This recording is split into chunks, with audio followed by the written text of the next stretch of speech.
Welcome back to Seagull's Mazda 323 for another update installment episode, whatever the heck you want to call it. Basically been away for a while because I had to run this motor in and gearbox. First 1000 Ks are done.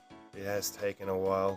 I've been sort of busy with other things, but basically this car is now ready for a fluid drop and then a final check. There are a few little things that I did notice in the first 1000 Ks. It did take me a few months to get there, but basically that I want to fix up. So the first major one that I noticed was a very minor leak coming out of the thermostat housing. I'm going to address that issue today. Put a new gasket in and some JB thermal weld sealant just to make sure it doesn't leak again.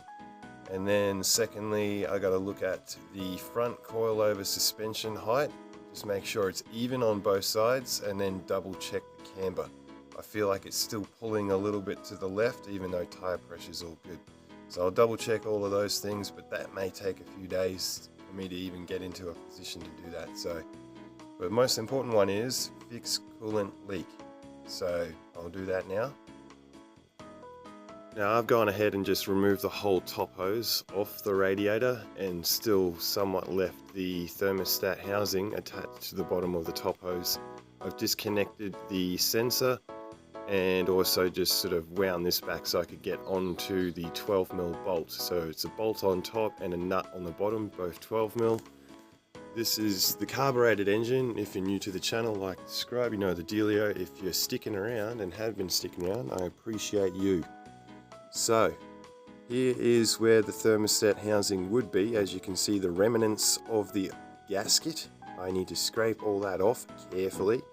It's an alloy head or aluminium head, so you've got to be very careful when cleaning.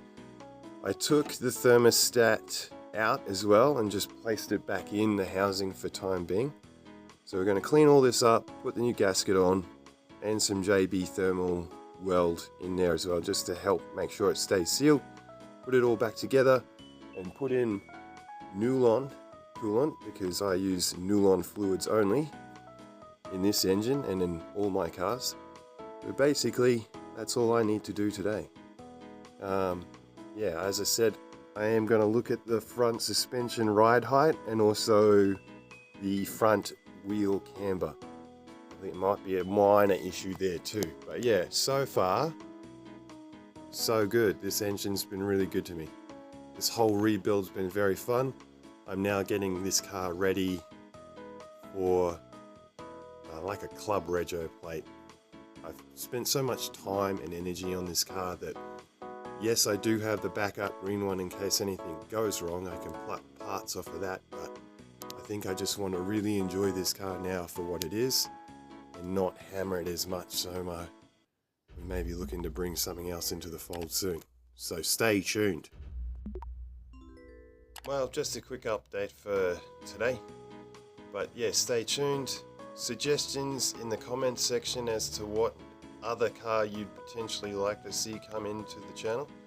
Mazdas only. But yeah, I'm still deciding, so maybe some of your thoughts might be appreciated to help the inspiration for the channel content.